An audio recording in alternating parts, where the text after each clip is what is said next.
더 이상 실패는 없다. 위너튜브 MC 정하임. 윤호사역과 대표원장 김신영입니다. 오늘 알아볼 주제는 무보형물 코 수술입니다. 코 수술하면 실리콘 하면 좀 무섭잖아요. 염증이 생길 것 같고. 그래서 실리콘 없이 교정하는 무보형물 코 수술에 대해서 오늘 이야기하고자 합니다. 무보형물 코 수술은 정확하게 뭘 말하나요? 무보형물 코 수술은 결국에는 이제 콧대를 안 올리는 방법과 콧대를 높이는 방법 두 가지로 나눌 수 있는데요. 일반적으로 얘기하는 건 콧대를 안 높이는, 콧대가 원래 높으신 분들 혹은 너무 높으신 분들, 매부리 때문에 높은 분들이 있죠. 거기에 보통은 이제 뼈가 넓어가지고 퍼져 보이는 경우가 흔합니다. 그래서 코끝만 올리는 경우죠. 코끝만 올리면 되는데 동시에 코끝을 올리면서 꺼지는 부위가 생깁니다. 콧등 부위가 좀 매부리하고 코끝 중간에 있는 부위가 꺼지는 경우가 있거든요. 그런 경우를 채워주는 경우, 혹은 매부리가 너무 높아서 깎아주는 경우, 이제 이런 경우가 있는데 결국에는 자가 조직만 이용해서 수술을 할 수 있죠. 코끝을 올릴 때는 비중경이나 뇌경골 그리고 기형골 이용해서 올리게 되고, 좀 큰 의미로 봤을 때 실리콘이 안 들어간다는 의미로 무보형물 코 수술을 한다면은 콧대에 자가 조직을 얻는 경우도 있죠. 가장 많이 쓰는 재료는 엉덩이 자가 진피, 엉덩이 진피가 있고, 그 다음에 많이 쓰는 재료는 이 자가 뇌경골을 크게 떼가지고 마치 우리 그 조각하듯이 섬세하게 깎아가지고 쓰는 경우가 있고요.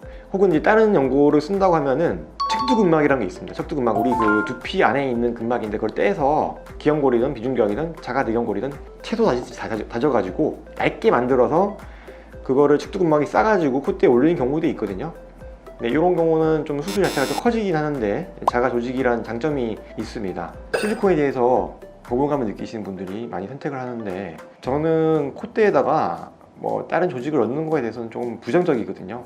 엉덩이 깊이 넣으면 한 50% 정도는 다 없어지거든요. 그리고 제 콧대가 좀 벙벙해진다는 표현이 많습니다. 좀 오똑한 코가 아니라 좀 퍼져 보이는 느낌이 되게 많이 들기 때문에 많이 쓰지는 않고요. 연고를 갈아 쓰는 경우에도 흡수되거든요. 다만 자가 뇌경골은 흡수가 거의 안 되는데 이것도 와핑이라 해가지고 쉬는 경우가 있습니다. 그리고 그 아까 말씀드린 그 연고를 다져서 근막에 싸는 방법은 이제 수술이 아주 커지죠. 시간도 많이 걸리고, 수술 부위가 뭐 심지어 네 군데 될 수 있는 거거든요. 여기 코, 뭐 가슴, 귀, 다양하게 그렇게 수술하는 경우는 이제 대부분은 코에 실리콘을 못 넣는 경우에 많이 하게 됩니다. 실리콘을 넣으면 안 되는 경우, 실리콘 때문에 부작용이 생겨서 다시는 실리콘을 못 넣는 경우가 있거든요. 계속 코가 들린다든지 염증이 생겨서 그런 경우에 넣는 거고. 코는 보형물로 인한 염증이 대표적인 부작용이잖아요. 그럼 보형물을 사용하지 않는다면 염증의 확률이 과연 줄어들까요? 그러니까 정확히 말하면 실리콘에 의해서 생기는 거는 염증이 문제가 아니고요. 구축이 문제죠. 코가 짧아지는 경우. 그러니까 실리콘이 코에 들어가든 가슴에 들어가든 간에 이제 주변에 캡슐이 생기는데, 과도하게 캡슐이 만들어지고 그 안에서 조직 반응이 생기면서 쪼그라들면 이제 구축이라 하는 거죠. 솔직히 말씀드려서 무보형물 코 수술이라고 해서 염증이 안 생기는 건 절대 아닙니다. 엉덩이 진피를 써서도 콧대에 물이 고이는 경우도 있고요. 염증이 생길 확률은 동일한데 실리콘이 염증이 생기면은 구축이라는 게 문제고, 자가 조직이 염증이 생기면은 구축은 안 일어나죠. 하지만 그 자체가 문제가 될 수 있습니다. 그래서 나중에 염증이 생겨서 괜히 또 씻어내고 빼내는 경우도 있고요. 확률이 줄어든다, 이거는 정확한 질문이 아니고 구축이 안 생긴다라는 게 정확한 답변이 될 것 같습니다. 무보형물 코 수술의 장점과 단점은 뭘까요?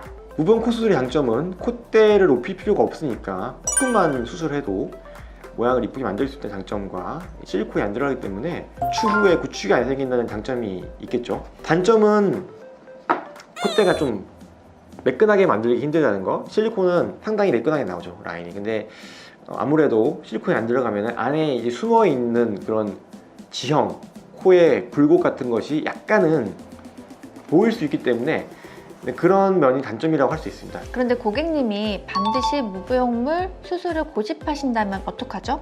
콧대가 낮은데 무보형물 코 수술을 해달라고 오시는 경우도 있어요. 복부니까 코끝을 좀 작아지게 해달라. 근데 그렇게 되는 경우에는 문제가 뭐냐면, 코끝이 올라가면 코끝이 예뻐지는데 콧대가 같이 안 올라가면요, 코가 너무 곡선같이 바뀌거든요. 방버선 코 혹은 이제 코끼리 코라고 제가 말하는데 그런 코가 되기 때문에 그걸 고집하시는 분들이 있습니다. 원장님은 무보형물 코 수술에 대해서 어떻게 생각하시나요?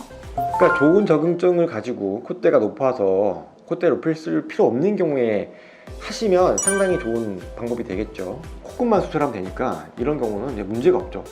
하지만 이제 콧대에다가 다른 자가 조직을 넣고 수술하겠다 하시면 재수술인 경우에, 즉 실리콘을 못 넣는 경우에만 고려하시고 첫 수술부터 자가 조직으로 콧대를 채우려고 하시는 것은 바람직하지 않다라고 말씀을 드리겠습니다. 오늘은 무보형물 코 수술에 대해서 알아보았습니다.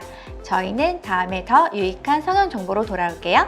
지금까지 유노튜브 MC 정아이 대표원장 김신영이었습니다.